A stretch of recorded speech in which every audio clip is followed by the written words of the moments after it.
powered by Sports Interaction, Canada Sportsbook.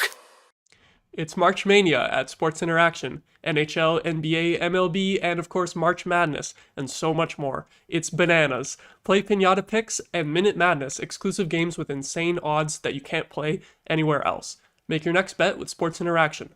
Download the app in Ontario using the QR code at the bottom of the screen, or head to sportsinteraction.com/SDPN to get started. 19 plus, please play responsibly.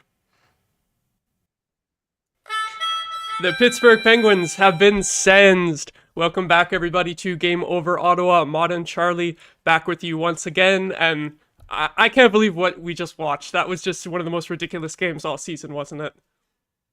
It always feels, it felt like the inverse of like half the Sens games we've watched this season, where, I mean, maybe more recently, the whole Sens out shooting their opponents and still losing. That might be a more recent thing, but just like, when's the last time the Sens were the team with the nobody goalie who just goalies the opponent? Like, when do the Sens? I mean, granted, I not to throw too much shade at the Sens goaltending, but I've missed seeing other teams get goalied against the Sens. Yeah, I'll say we had one other one this season, which was Mandolese had almost as many saves as Ferguson. I think he had one less save than Ferguson. So pretty funny that those two guys in their NHL debuts this year both had to face above 45 shots.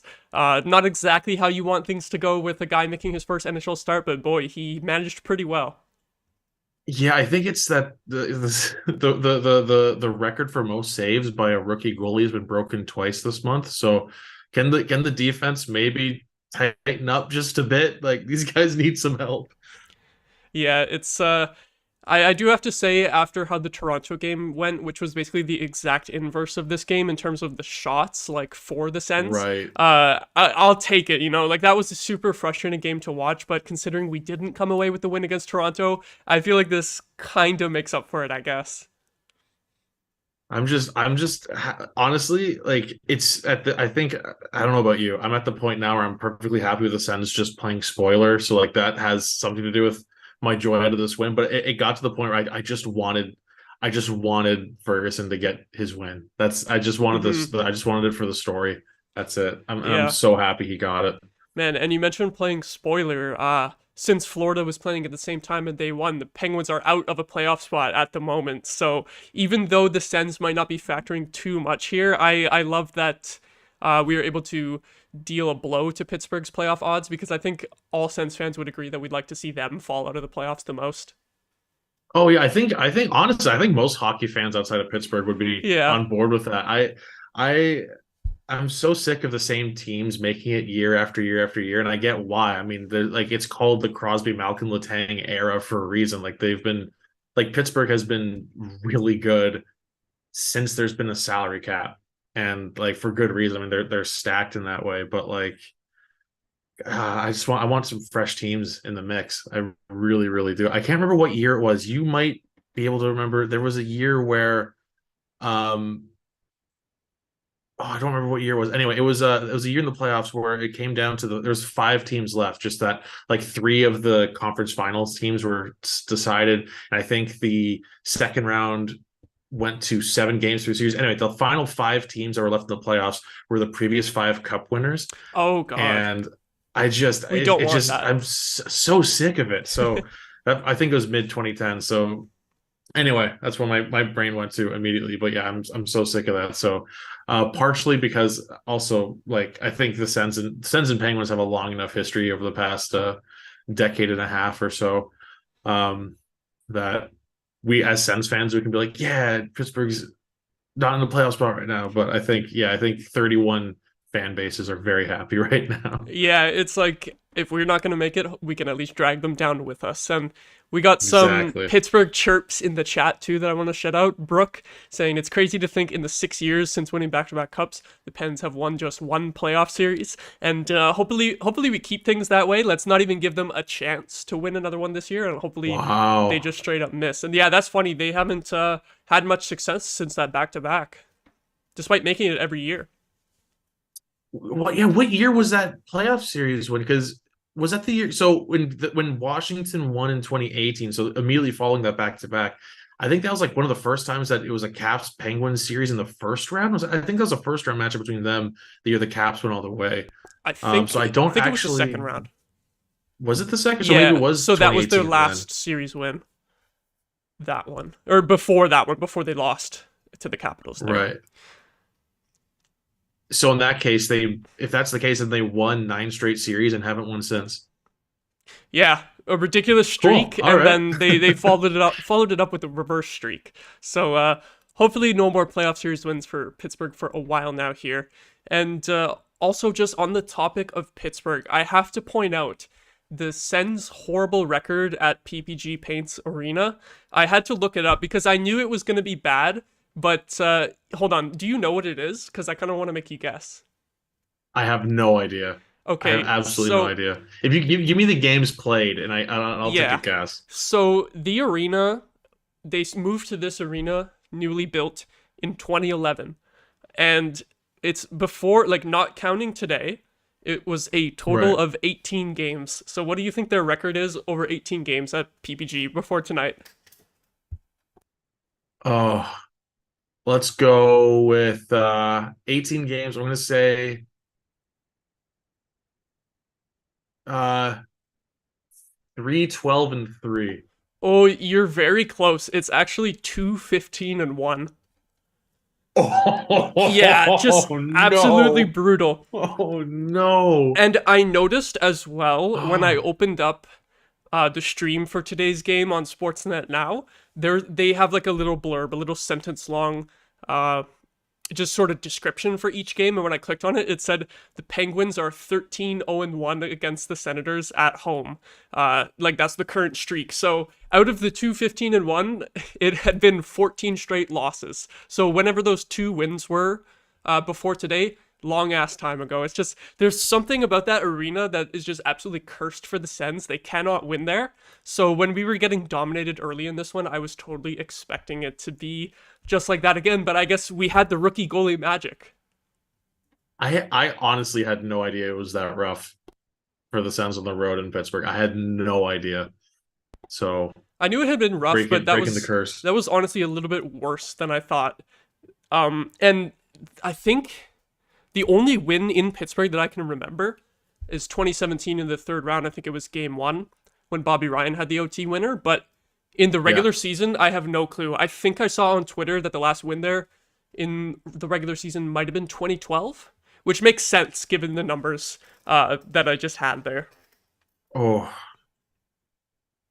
that is oh, that's upsetting. It's so weird that I wouldn't have picked up on that. If you had asked me just like, hey, what do you think the Sens record is like in Pittsburgh's new arena since 2011 or whatever, I would have said probably like 500-ish.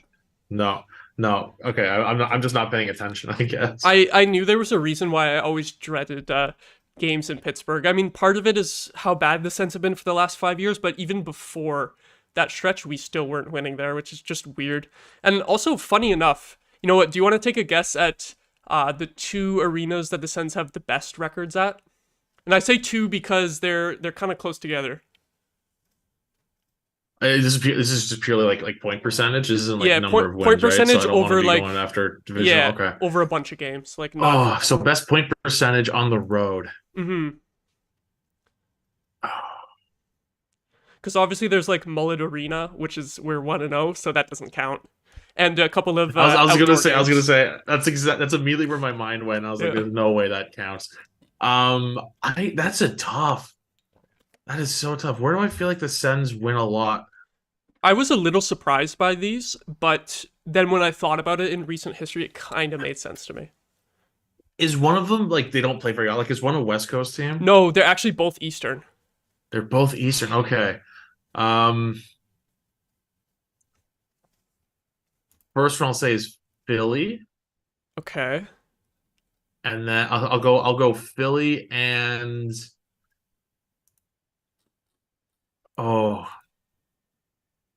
Philly and Buffalo. Okay, you're close because you were on the right track with New York, but it's actually the Islanders and the Rangers, both of them.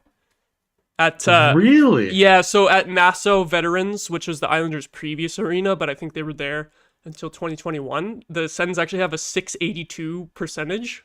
And at Madison Square Garden, they have a 627, which is super impressive. And those are like way above all the other arenas. So I thought that was kind of funny too. That makes no sense. I love that. That's a fun stat. Yeah, just to contrast a little bit compared to the woes in Pittsburgh. But yeah, to throw it back a little bit more to tonight's game, we got to talk even more about Dylan Ferguson, don't we? Yeah. Sorry, Leaf fans. Yeah, he's ours now. Yeah. Like, okay, cool. Matt Murray had his one good game the other night.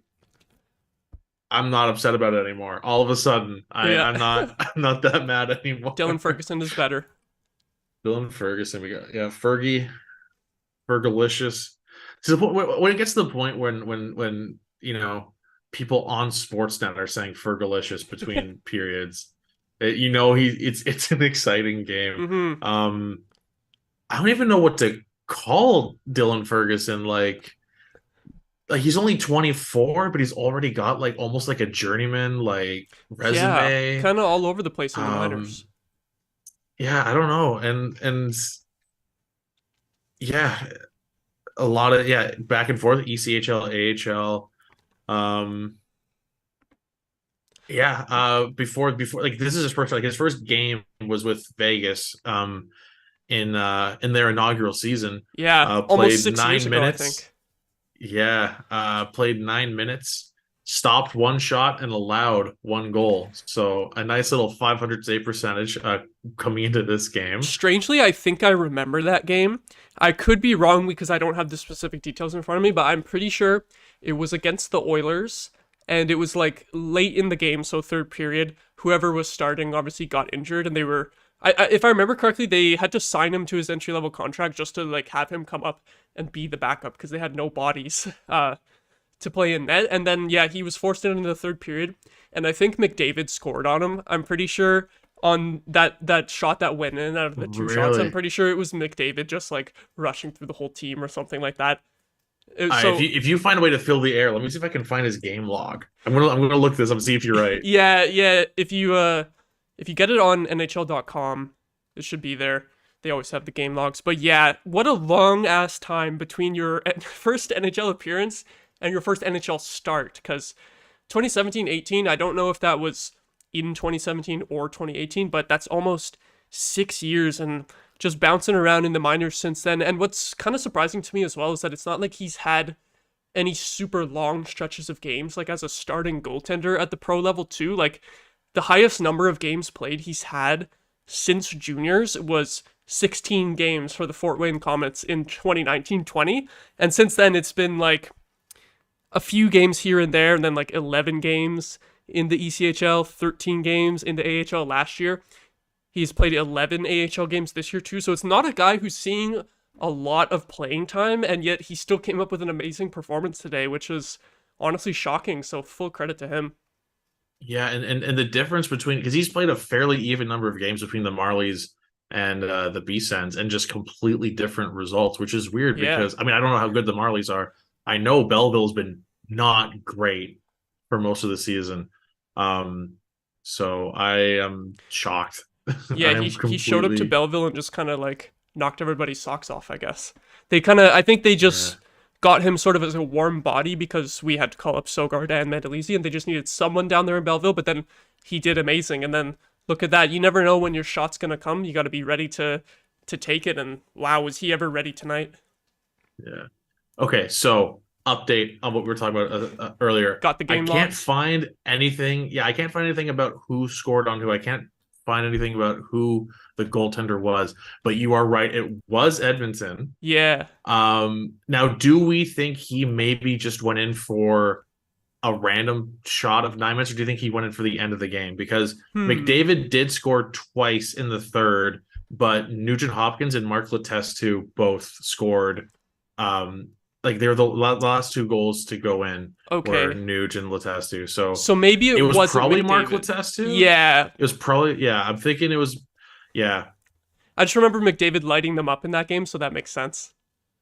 So yeah. I was close. I was very close. And it's also that you knew it was the Oilers. Insanely weird that I remember that. I think we must have been watching it in my house because my dad's an Oilers fan. He must have had that game on, and also it's memorable to me as well because it was Vegas's inaugural season, and you had that crazy Right. storyline of them using so many goalies, and he was like the sixth or seventh goalie that they ended up using. So it's funny that that's how he got his first NHL appearance, being the sixth or seventh goalie used by the team that season, and then this year he's the sixth goalie that the Sens use, and he finally gets his first start.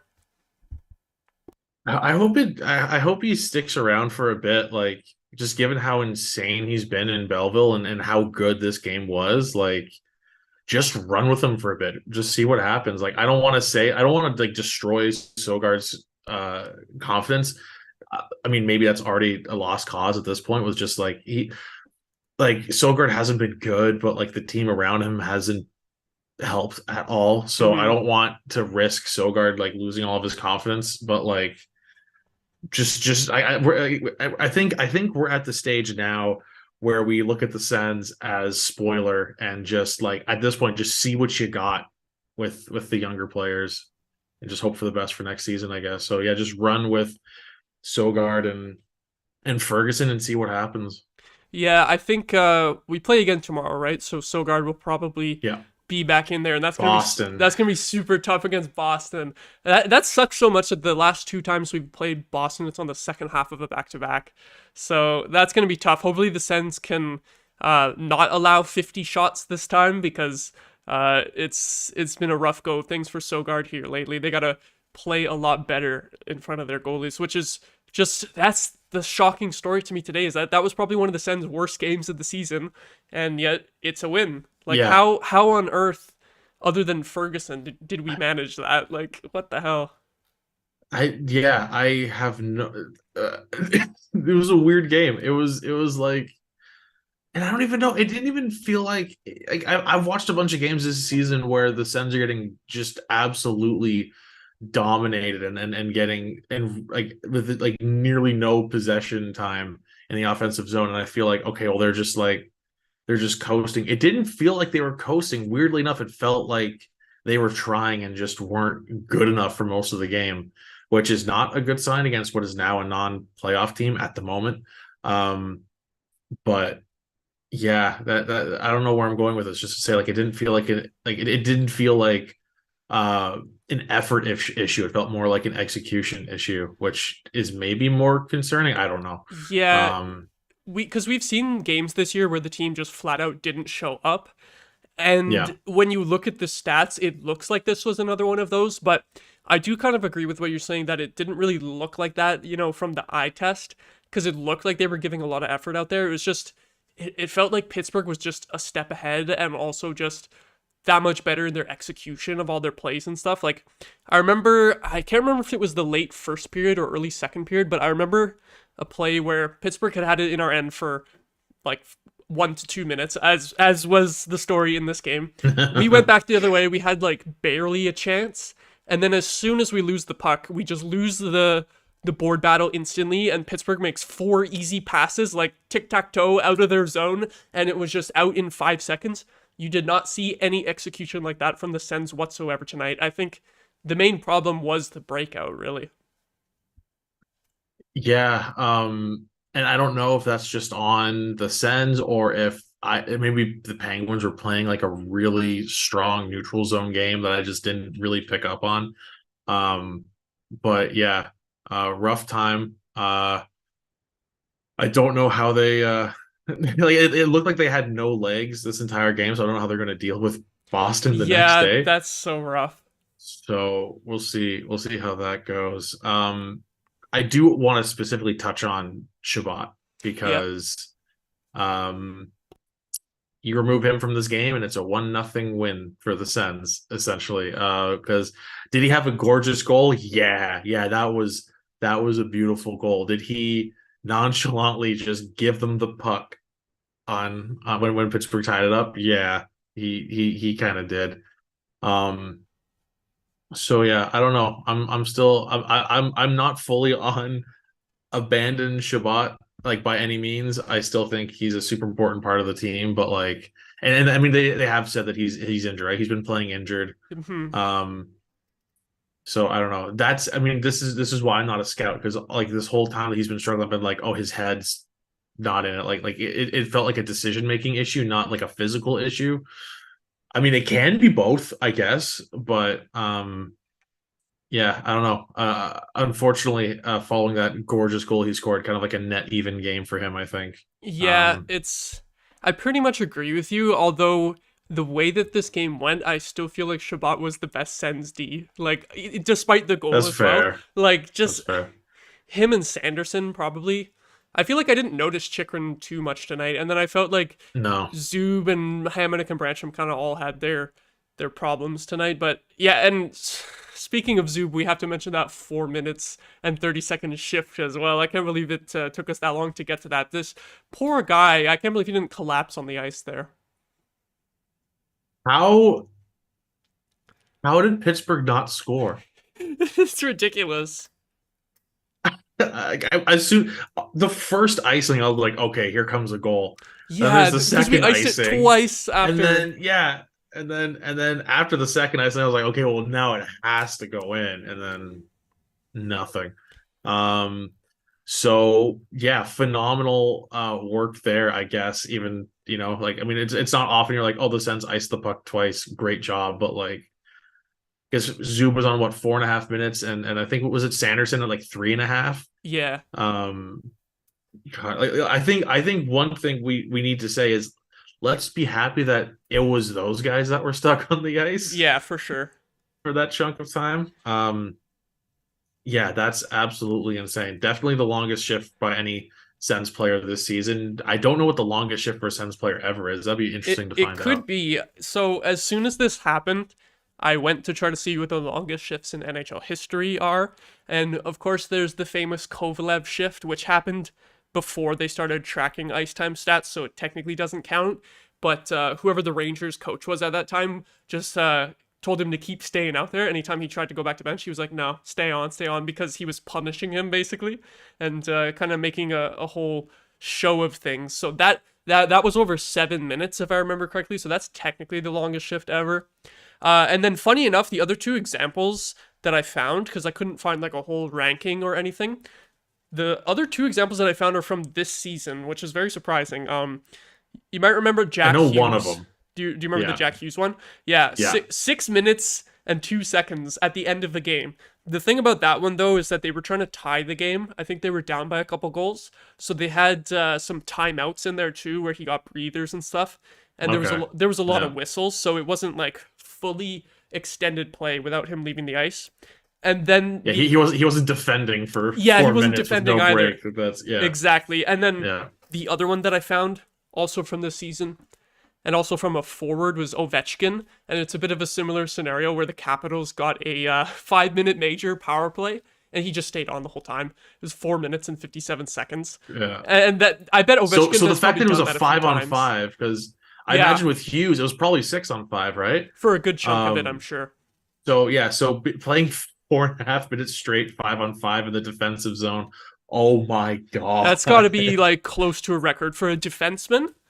Like, I wish I could have found an official ranking of the longest logged shifts, because without any like timeouts or anything in between, because I think the Hughes one, he had some breathers more than Zub did. Zub just had those couple of icings, and they both happened after the 4 minute mark as well. Like, I want to know the longest Yeah, shift for a defender, because I feel like Zub would have been pretty close, and probably the longest shift that a Sens player has ever had, I would bet.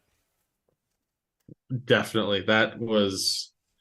I hope we don't have to see that again for a long time. Yeah, that's a rare occurrence that hopefully we do not have to think about Yeah. that ever again.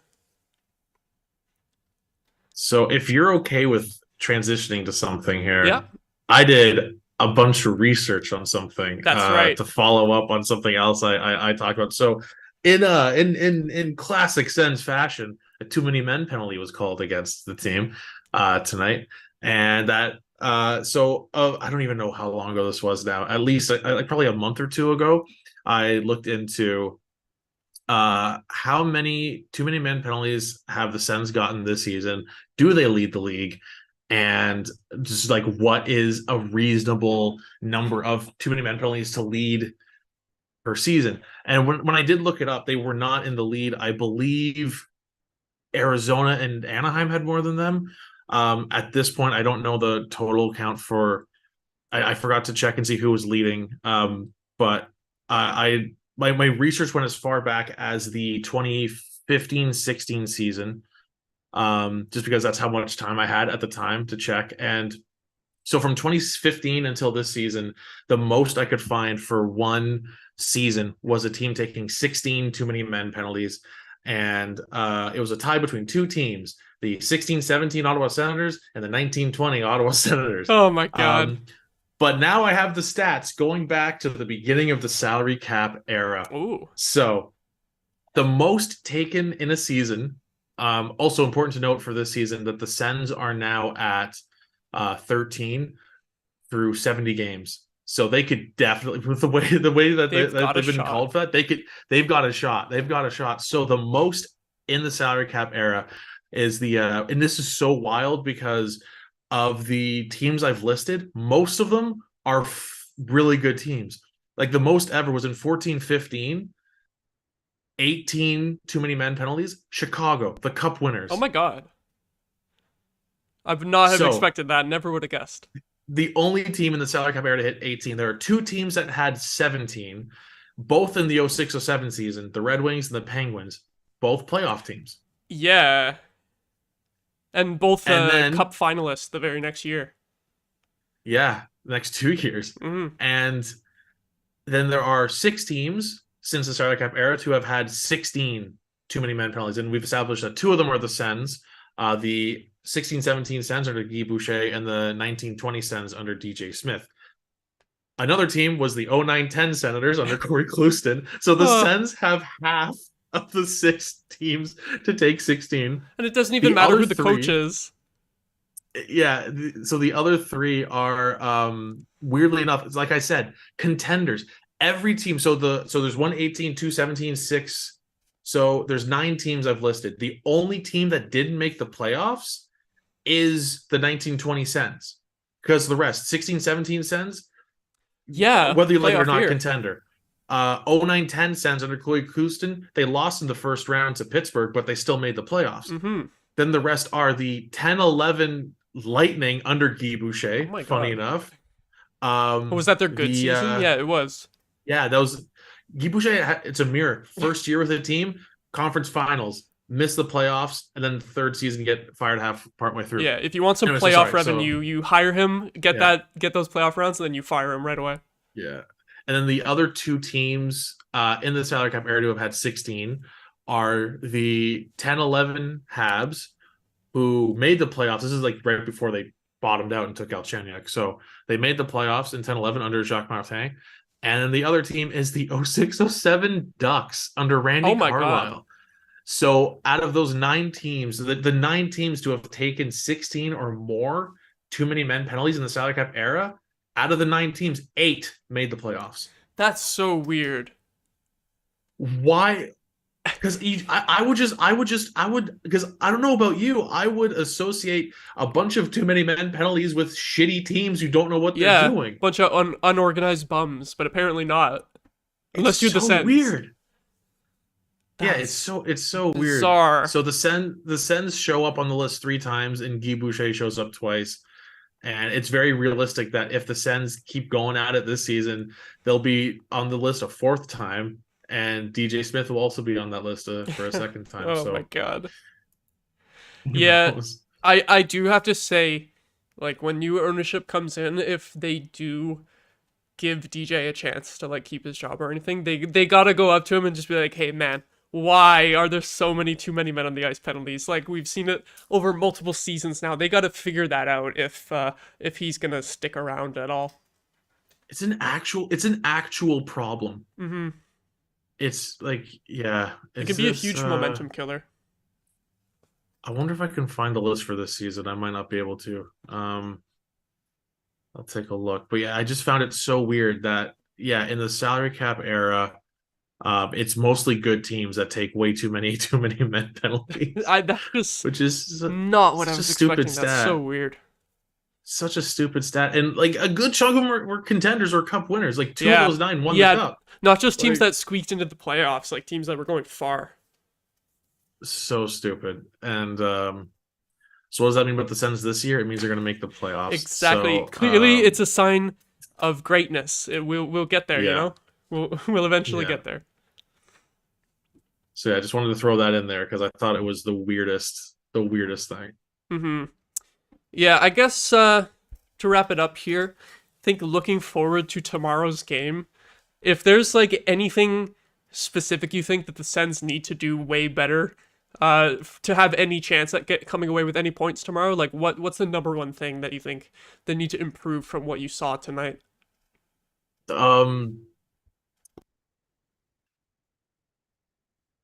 So my initial instinct was just be stronger offensively, just like have Mm-hmm. either better on the rush or just some kind of transition to the neutral zone. I don't know if that's going to be an easy fix against Boston, but like at the same time, I was they need to be better. Okay, but they got to be better at getting out of the defensive end, but For sure. also just get the puck in the defensive end a little bit more as well. So I want to say everything. Yeah, I thought that's what you were gonna say right away. There's absolutely no reason that Ottawa should have won this game. There's absolutely no reason. I'm thrilled that they did, mainly for Fergie, but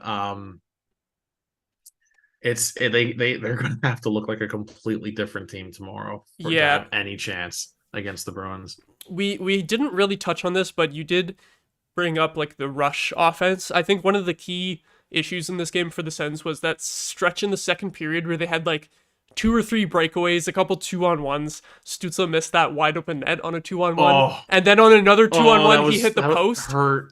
That's the one thing, other than the general defensive play tonight, that I was disappointed in, is that we could have easily had like a 3-0 lead halfway through the second period, and the finishing just wasn't there from the forwards. So I was honestly shocked when we did score on the power play at the end of the game. So like if we can't clean up on the defensive end, I'm definitely looking for a better effort from the forwards tomorrow too. Even also from the forwards, like on the defensive side of the puck too, because there was so many times tonight where they just blew the zone before the puck was even out.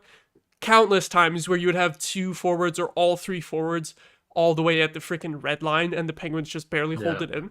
So just I think, or even if they didn't hold it in, sometimes the puck would just squeak out by 2-3 feet. Yeah. But like they were playing so strong on that by the time the Sens forwards were back at the blue line, the Penguins had already cycled out and gone back into the zone. Mm-hmm. Like I didn't even remember to bring that up, but yeah, it was wild, like just how quickly the Penguins were able to completely cycle out and back into the offensive zone. Mm-hmm. So yeah, let's stop cherry picking here, folks. For sure. It's tough too when you're getting like dominated on the shot clock too, because then you have in your mindset like, oh, we got to go the other way and get some shots of our own, but they were just jumping the gun way too quickly. So I hope we can see some of that cleaned up tomorrow and see more of a quiet game in terms of shots and scoring chances. Because I feel bad for Sogard having to face the Bruins on a second half of a back-to-back after I'm sure the Sens are extremely tired from defending here tonight. But we'll see how that goes. They have to be completely burnt out. So what's a win to you tomorrow? What is like the bottom line? Like Bruins win. At what score has you going, okay, you know what? That's fine. I think it's acceptable if we lose by 1 goal or 2 with an empty net, right? Like anything where you're down by multiple goals midway through the game, like we saw so many times on the Western road trip. Like if we're down 3-0 really early, halfway through the game, I'm just tired of seeing games like that. I just want to be in it till the end, like these last 3 games have been. Even though we only have 1 win in those 3 games, at least keep me entertained the whole way through.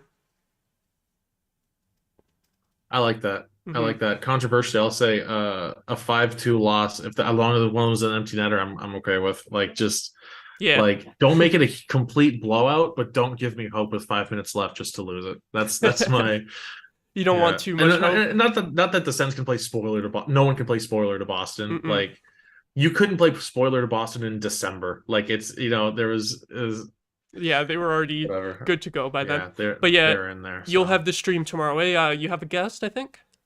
Yeah, I've got Bruins fan and NHL like EA Sports NHL content creator. Just general streamer Tugi24 on tomorrow, so that's gonna be a good time. Hell yeah! Can't wait to talk shit about the NHL video games with him. Oh, I'm not gonna want to talk to him about the Bruins.